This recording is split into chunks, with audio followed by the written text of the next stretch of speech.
பிலக்கிய அமர்வுக்கு தலைவர் அவர்களே, வந்திருக்கும் ஆய்வறிஞர்களே, உங்களுக்கு மதிய வணக்கம். நான் ஒரு கட்டுரையை படித்து விடுகிறேன். 7 பக்கம் 14 நிமிடங்களில் முடித்து விடுவேன் என்று உறுதிக்குறி ஆரம்பிக்கிறேன்.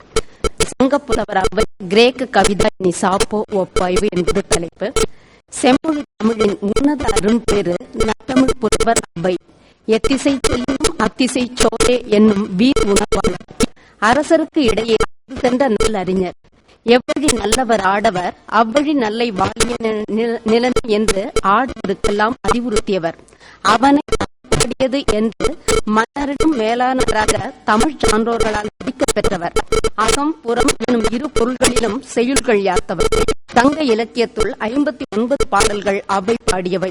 நற்றினில் அகநானூறு, குறுந்தொகை, புறநானூறு எனும் 4 நூல்களில் அவரது பாடல்கள் உள்ளன. புறநானூற்றில் மிக அதிகமான பாடல்களை பாடிய புலவர் அவையே ஆவார். 30க்கும் மேற்பட்ட சங்க செவ்வியல் கால பெண் புலவர்களில் தலைமை இடத்தவராக கொள்ளத்தக்கவர். சக புலவர்களை அவர் மதித்தவர். வெள்ளி வீதி, பரணன் ஆகியோரை தம் பாடல்களில் குறிப்பிட்டுள்ளார். அவ்வை சக புலவர்களால் நன்கு மதிக்கப்பட்டவர். அரசர்களால் பேணப்பட்டவர்.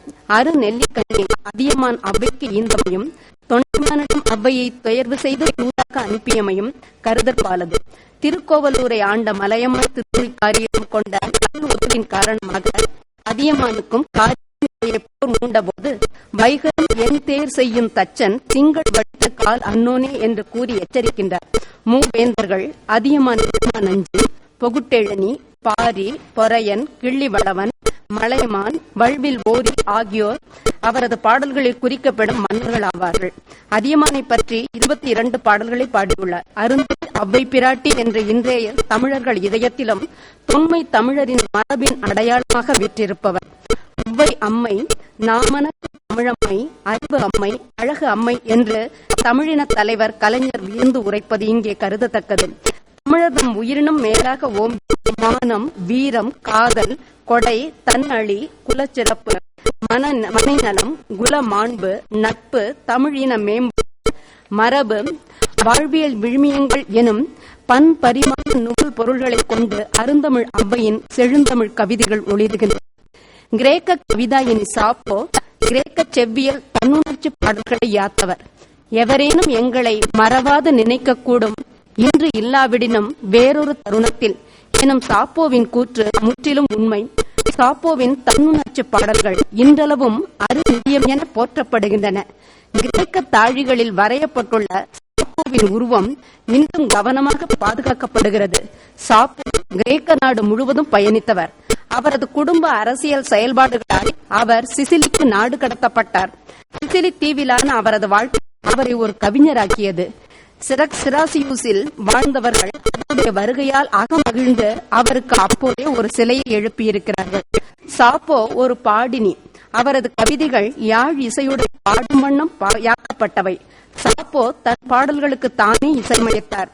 சாப்போ உருவாக்கிய யாழ்ப்பாடல் வடிவம் இன்றும் சாப்போ கவி வடிவம் என்றே வழங்கப்படுகிறது.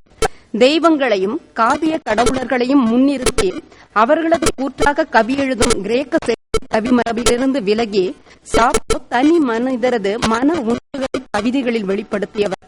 தன்னை ஆக்கிரமித்த காதல் உணர்வு, தன்னை பாதித்த இழப்புகளை தற்கூற்றாக தன்மை இடத்திலிருந்த கவிதைகளை யாத்த முதன்மை கவிஞர்களில் சாப்போ மிக முக்கியமானவர். சாப்போவின் கிரேக்க கவிதைகள் ஒன்று மட்டுமே முழு வடிவில் கிடைத்திருக்கிறது. ஒற்றை கிடைத்திருப்பனவே மிகுதி. ஓரிரு வாக்கியங்கள், சில சொற்கள் என்று சிதைவுற்று கிடைப்பன.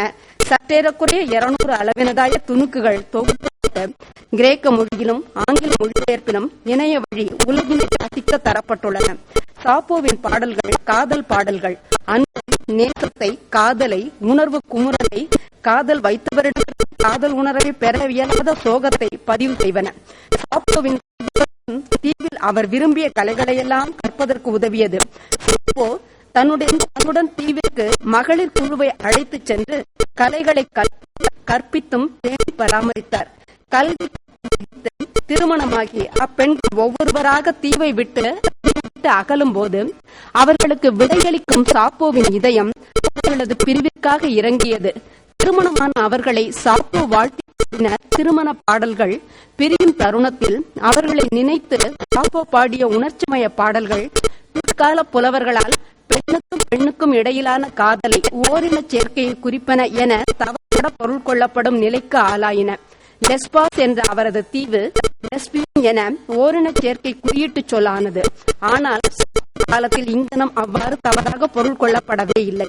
அரிஸ்டாட்டில் சாப்போவை காவிய தெய்வமாகவே போற்றுகிறார். சாப்போவின் ஒரு பாடலை நேர்ந்த அத்தினிய அரசரும் கவிஞரும் வழக்கறிஞருமான சோழன் இறப்பதற்கு முன் நான் சாப்போவின் பாடல்கள் அனைத்தையும் கற்றுக்கொண்டிருக்க வேண்டும் என்று தன்னுடைய வேணவாவை வெளிப்படுத்துகிறார். சாப்போவின் பாடல்கள் இன்னளவும் பயிலப்பட்டு வருகின்றன. மைக்கேல் ஃபீல்ட், பயரே, லூயி, ரெவிலியன், மான்ஸ் மெடிலியன், அமீம், லோவல் ஆகிய படைப்பாளர்கள் சாப்போவின் கவிதைகளால் கவரப்பட்டே தாம் எழுத்துத்துறைக்கு வந்ததாக இன்றைய உலகில் அறிவித்திருப்பது கருதத்தக்கது. இது என்னை பற்றி நான் உணர்வது என்னும் சாப்போவின் கவிதை தொடர் அப்போலோனியஸை மேற்கோளாக காட்டப்பட்டு கவிஞர் தன் மன உணர்வை கவிதை புலப்படுத்துவதற்கு சான்றாக காட்டப்பட்டுள்ளது.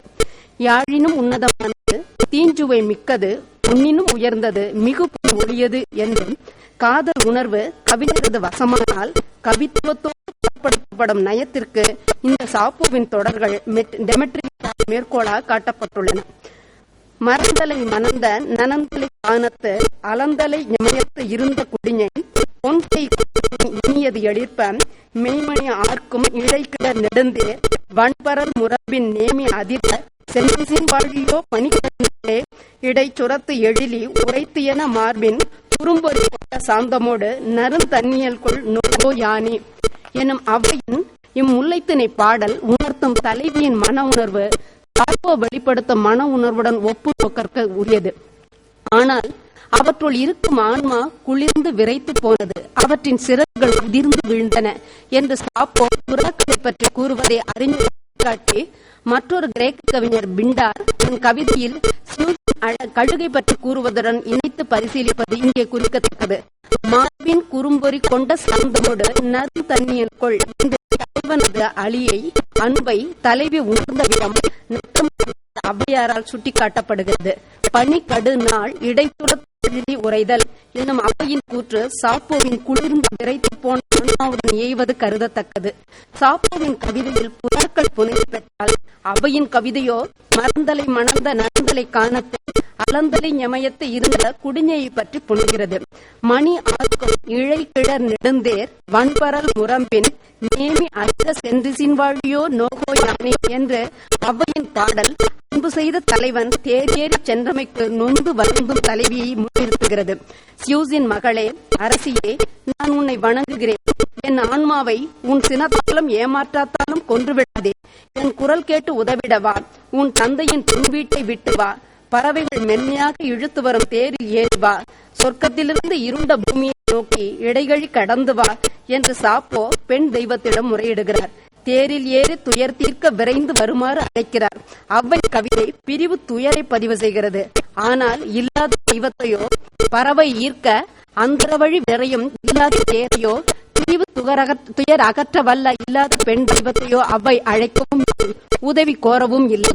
எந்தை வேறு பன்னாட்டு வந்த பலவினை நாவாய் தோன்றும் பெருந்தை களிப்படை கொல்லி ஆடி அன்னையம் இனநலம் நிற்கடை ஒழிய சேரும் வாழ்வோ முதிர்க்கும் யாமே என்று தன் தந்தையின் பெரிய துறைமுகத்தில் இறக்குமதி செய்யப்பட்ட கல் சாடிகளில் உள்ள கல் நாட்டில் செருக்கு நிறம் தோன்றுவது போல தன் இளமையும் அழகும் வீட்டுனுள் முடங்கி பயன்படாது போக அகவி கூடி